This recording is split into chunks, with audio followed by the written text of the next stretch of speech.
Kasih. Memang sengsara juga kalau tidak bicara nih Pak Budi. Bu Menteri informasi tanggal 12 Februari kemarin di Labuan Bajo, Manggarai Barat, Bu, para pegiat konservasi dan pariwisata itu turun ke jalan demonstrasi mengkritik investasi di sejumlah destinasi di Taman Nasional Komodo, Bu. Sebagai wakil rakyat dari NTT, aneh kalau saya tidak bicara soal ini, Bu, karena persis 1 minggu yang lalu. Maka lewat forum yang terhormat ini, saya minta izin untuk menyampaikan catatan. Saya yakin betul Ibu KLHK melakukan program konservasi di Taman Nasional Komodo. Tujuannya adalah untuk menjaga ekosistem Taman Nasional Komodo dan memastikan keberlangsungan satwa langka Varanus komodo. Tapi di sisi lain, Bu, kita melihat ada izin investasi di Taman Nasional Komodo. Saya sebut saja PT SKL seluas 21,1 hektar are di Rinca, KWE seluas 151,94 di Pulau Komodo, dan KWE lagi seluas 274,13 di Pulau Padar, Bu. Rapat kali lalu tuh saya mengharapkan ada kajian akademis, Bu, karena menurut saya tidak mudah mendamaikan antara konservasi dan investasi. Yang saya lihat adalah yang terjadi di Taman Nasional Komodo, yang paradigma dasarnya adalah konservasi, ini mengarah kepada privatisasi. Apalagi kalau kita kaitkan dengan tagline pariwisata super premium, Bu. Saya ingin mengetahui persis apa bentuk dari investasi yang mau dibangun di 3 pulau ini, Bu. Berapa besar investasi yang digelontorkan di sana, dan apakah sudah ada kajian baik dari aspek ekonomis, sosiologis, antropologis, ekologis, dan bahkan kosmologis, Bu. Karena mengingat Taman Nasional Komodo ini tempat hidupnya komodo dan juga masyarakat setempat yang sudah sangat lama ada interaksi kedua belah pihak di sana, Bu. Yang kedua, Bu, soal alih fungsi lahan hutan Bowosi yang ada di kota Labuan Bajo itu, kali lalu saya juga sudah ngomong soal ini, tapi dalam rapat dengar pendapat Ibu tidak ada, Bu. Ini hutan tutupan kota Labuan Bajo sudah dikonversi menjadi lahan pariwisata buatan yang akan dikelola oleh Badan Otoritas Pariwisata, Bu. Ini kajiannya apa, Bu? Beberapa waktu lalu sudah terjadi banjir dan citranya akan sangat buruk kalau kota destinasi pariwisata internasional itu kena banjir, Bu. Ini akan sangat tidak baik. Yang berikut saya juga minta penjelasan, Bu, soal penataan Pulau Rinca, Pulau Muang, Pulau Bero atau Rohbong yang oleh Menko Bapak Luhut Binsar Panjaitan sudah diumumkan sebagai kawasan yang akan ditata terkait dengan agenda pertemuan G20 pada tahun 2023 mendatang, Bu. Tekanan saya adalah ketika bicara Taman Nasional Komodo, mestinya perspektif yang dominan adalah pariwisata yang mengutamakan nature, Bu. Sementara di daratan, di Labuan Bajo, di Flores, lebih mengutamakan eksplorasi aspek culture. Nah, hal ini yang jujur saja belum saya lihat, Bu. Jangan sampai nanti investasi besar-besaran mengancam keberlangsungan hidup komodo. Kalau tidak mengancam, saya juga ingin tahu. Karena terus terang, Bu, lambang NTT itu komodo, Bu.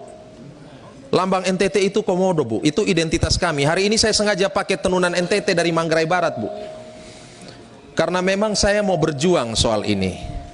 Yang terakhir mungkin, Ibu, dari tempat ini saya memohon Ibu mungkin turun ke Labuan Bajo, bertemu dengan para pegiat konservasi, bicara dengan aktivis lingkungan di sana, sehingga kemudian kita semua ini bisa mendapatkan hal yang positif dari upaya yang dilakukan di sana, Ibu. Taman Nasional Komodo, saya tegaskan, adalah ruang hidup bagi komodo dan penduduk asli, dan Taman Nasional Komodo adalah modal utama pariwisata Nusa Tenggara Timur. Karena itu, Ibu, hati-hati melakukan sesuatu di Taman Nasional Komodo. Sekian dan terima kasih. Pada dasarnya taman-taman nasional itu memiliki studi. Kita juga sudah punya tim untuk Taman Nasional Komodo dengan segala programnya. Terus terang ini memang lintas kementerian dan KLHK memang pada destinasi wisata seperti ini pada posisi atraksi wisatanya, jadi alamnya. Saya sangat memahami dan menyadari bahwa KLHK lah benteng untuk menjaga kelestarian alamnya itu. Jadi Dirjen, nanti Pak Dirjen saya kira bersama kami dan tim bisa kita melakukan diskusi-diskusi tentang ini. Tadi ada hal-hal yang menjadi tanggung jawabnya pariwisata, ada yang perhubungan dan lain-lain. Jadi saya kira termasuk tadi soal tanahnya badan otorita itu juga ada proses-proses pengkajian oleh tim dan lain-lain.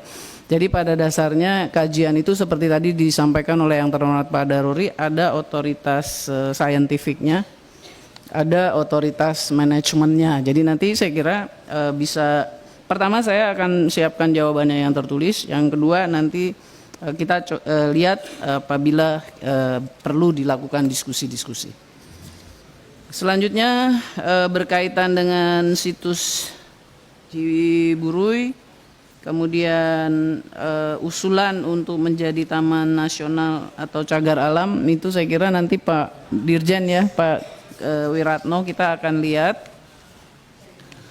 Kemudian kalau bicara rencana tata ruang memang kami harus berdiskusi juga dengan Kementerian ATR dan saya juga memperhatikan catatan dari pimpinan bahwa mungkin perlu difikirkan tentang bagaimana kita melakukan overview dari seluruh tata ruang wilayah, karena pada dasarnya tata ruang wilayah itu prinsipnya ada 3, yaitu struktur ruangnya apa, pemanfaatannya untuk apa, pengendalian pemanfaatannya seperti apa. Jadi ini ada yang bagiannya ATR murni dan ada yang bagian dari sektor-sektor masing-masing. Dan sekali lagi untuk bicara landscape alam itu memang KLHK yang punya tanggung jawab besar. Saya kira itu yang bisa kami respons.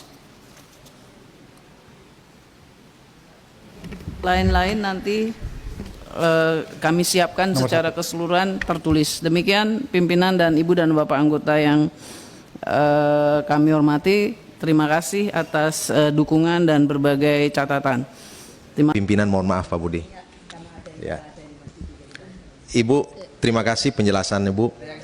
Ya, sebenarnya penjelasan di tertulis tadi ada beberapa Bu. Tetapi jujur Bu, jawaban tertulis pun masih normatif Bu. Saya butuh penajaman, dan sonasi itu kan juga dibuat oleh kementerian Bu, ya, sonasi pemanfaatan, sonasi inti, Pulau Padar yang dikeluarkan dari sonasi inti, ada sonasi konservasi. Yang saya pertanyakan itu kebijakan yang mengeluarkan, yang kemudian mengkategorikan sonasi itu kan tentu harus ada kajian itu Bu. Kalau dasar hukumnya sudah ada, tetapi dasar hukum ini kan harus ada dasar kajian akademisnya. Nah itu yang saya mau tahu Bu, karena begini Bu, tadi Ibu katakan wisata super premium, iya Bu. Apakah dengan itu berarti nanti di Pulau Komodo itu yang bisa masuk hanya orang yang bisa bayar minimal $1.000 US Bu? Walaupun ini juga kita bicara lintas kementerian, ada pariwisata, ada yang lain-lain kan begitu. Satu, Ibu juga belum menjawab soal hutan Bowosi Bu tadi. Silakan tertulis juga tidak masalah Bu, tapi sudah terjadi banjir di sana Bu. Begitu. Dan memang kalau Pulau Padar sekarang komodonya udah hampir tidak ada Bu. Paling ada di Pulau Rinca, Gili Motang dan juga di Pulau Komodo. Nah, Ibu katakan tidak masif. Maksudnya tidak masif itu sekarang, Bu. Saya tidak tahu kalau Ibu tidak jadi menteri lagi. Ini kan soal presiden, Bu. Kalau bisa dikasih 2 perusahaan, kenapa tidak bisa dikasih ke 5 atau 10 perusahaan? Kenapa tidak bisa dikasih ke 20 perusahaan? Itu yang saya ingin tahu. Dan siapa sih yang investasi ini, saya ingin tahu. Dan juga apa kepentingan di balik ini? Apakah ada backup politik? Saya juga ingin tahu berapa besar investasinya. Dan sekarang teman-teman di sana sebenarnya menunggu Ibu, pingin berdialog langsung dengan Ibu. Kami siap, Bu, orang NTT siap berdiskusi, Bu, untuk ini, sehingga kemudian semuanya ini serba jelas dan terang benderang, Bu. Saya tahu bahwa kalkulasi finansial dan ekonomis ini sangat menggiurkan investor, pasti. Tetapi saya yakin negara, dalam hal ini KLHK, jangan sampai mau didikte oleh investor, Bu. Karena itu posisi saya netral, Bu. Netral dalam pengertian saya ingin melihat hasil kajiannya, Bu.